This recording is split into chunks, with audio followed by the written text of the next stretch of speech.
Ya, selamat sore semua.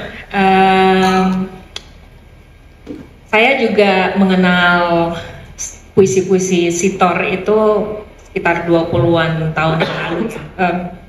Mungkin lebih. Saya mulai kuliah tahun 97, semasa SMA mulai tertarik dengan sastra Indonesia. Tapi itu perasaannya kayak kok gitu-gitu aja ya, tapi ada juga beberapa penyair yang suaranya berbeda menurut saya dibandingkan penyair-penyair yang lain, paling tidak di toko buku yang saya datangi. Bagi saya yang pertama itu Jokpin, yang kedua Sitor, dan yang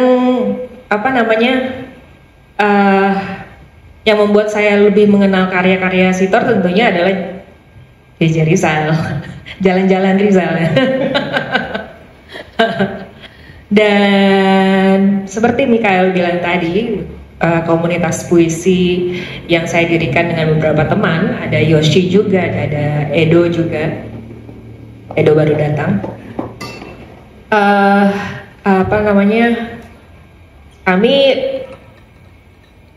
Anggota kami itu tuh bukan penyair semuanya, ada yang teller bank, ada yang bekerja di perusahaan asuransi, ada yang distributor udang. Jadi bukan komunitas yang isinya penyair semua gitu kan, terus ngomong mendakik-dakik gitu, enggak. Kami kami semua mempunyai gaya berpuisi yang berbeda-beda gitu. Dan menurut saya itu yang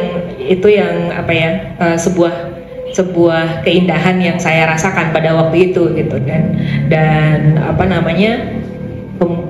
ketika saya melihat di sini dan di buku yang satu lagi, jadi ini kumpulan sajak yang saya pegang ini yang dari 1948 sampai 1979, sementara yang Mike pegang tadi volume 2-nya 80 sampai 2009. Tahun 80 sampai 2009 ya.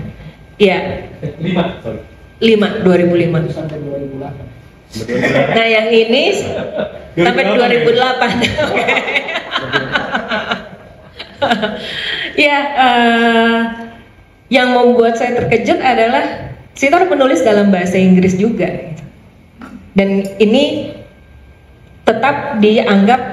Sitor tetap dianggap sebagai penyair Indonesia. Saya bingung, waktu itu menurut saya ini sangat menarik gitu, karena saya sendiri juga menulis puisi di dalam bahasa Inggris dan juga Indonesia gitu. Dan waktu itu agak-agak jarang ya menemukan penulis yang melakukan seperti itu, kecuali beberapa teman di komunitas Bunga Matahari. Dan itu tadi yang seperti sudah digambarkan oleh Mike ya, memang karena salah satunya Sitor itu sangat kosmopolit gitu, mungkin dibanding beberapa penyair Indonesia lainnya. Ketika saya membuka-buka lagi buku ini untuk saya pilih puisi mana yang akan saya bacakan, saya akan membacakan dua saja.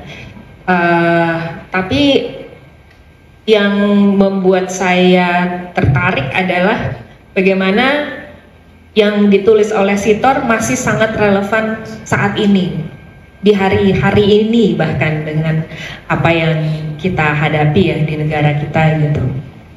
Dan juga saya merasa tulisan Sitor itu ada yang dengan nada kemarahan tapi juga sekaligus mendorong pembacanya untuk bersikap gitu. Dan tapi ada juga yang liris dan manis. Nah, yang pertama saya akan bacakan adalah kepada mahasiswa-mahasiswa. Ini mengapa saya tadi bilang Sitor tuh juga dia menghargai usaha mahasiswa, peran mahasiswa dalam mengubah sejarah Indonesia gitu, bukan mengubah, mungkin mencoba untuk mengubah ya apa yang terjadi gitu di Indonesia sebagai negara maupun negeri. Di sini dia semacam mengojok-ojok, ayo dong mahasiswa, yuk jalan gitu. Tapi dia juga bahkan sebenarnya sampai bilang ya kalau tidak dilakukan, bahkan pekerjaan sebagai penyair aja tuh nggak ada gunanya. Oke, saya bacakan kepada mahasiswa. Ada saatnya tak lagi kuasa mengharukan siapa. Hari manusia menjadi batu di tengah-tengah kumpulan anak manja yang main-main falsafah dan ilmu. Dengarlah untuk kesekian kali. Jika rakyat mati lapar, angan-angan revolusi menyalakan kebenaran, hati terbakar. Sambutlah. Jangan seduh seseorang sampai tersumbat. Salibkan penyair bila perlu. Lagunya yang sendu, berilah tempat agar hidup langsung demi lahirnya dunia baru di hati rakyat. Yes.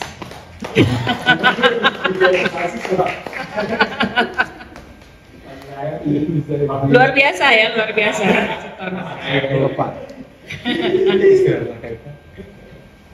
Nah, puisi berikutnya adalah puisi Sitor yang berbahasa Inggris. Dan menurut saya, walaupun ini ditulis dalam bahasa Inggris, ini memang sedikit saya cerita lagi gitu. Sekarang ini tuh banyaklah penyair yang ya kalau mau dibilang penyair Indonesia ya harus nulisnya dalam bahasa Indonesia dong. Padahal bahasa Indonesia itu apa sih? Juga bahasa Indonesia yang kita pakai di Jakarta juga beda sama bahasa Indonesia yang kita pakai di Jogja misalnya. Bahasa Indonesia tuh nggak satu kalau menurut saya ya. Dan juga rakyat Indonesia menggunakan banyak sekali bahasa dan tidak cuma bahasa Indonesia.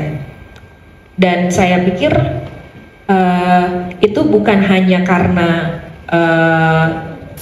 Indonesia mempunyai suku yang beragam, tapi juga banyak orang Indonesia yang mendapatkan pengaruh dari luar negeri dan lewat beasiswa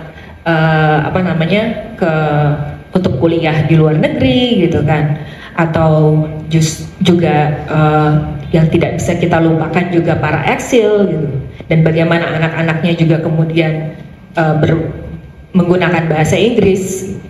Jadi kalau menurut saya puisi ini menjawab dan meyakinkan kalau Sitor Situmorang adalah penyair Indonesia yang juga menulis di dalam bahasa Inggris, dan itu baik-baik aja. The island and the sea is always present, the abode of the days, moons, and centuries.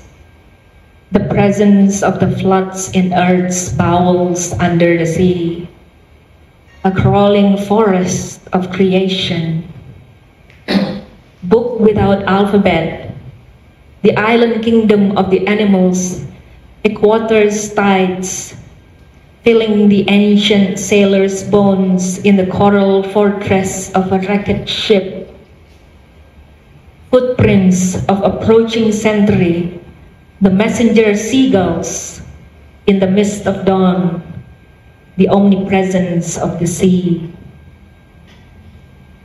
rainbow gate of the poles, sea within sea, sea under sea, sea above the sea.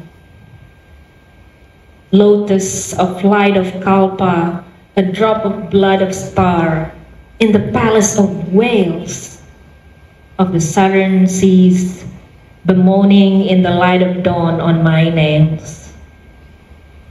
Welcome, storm of earth's age, engulfing the lines of fate on my hands, and the sea, an eternal presence, and the continuing tides.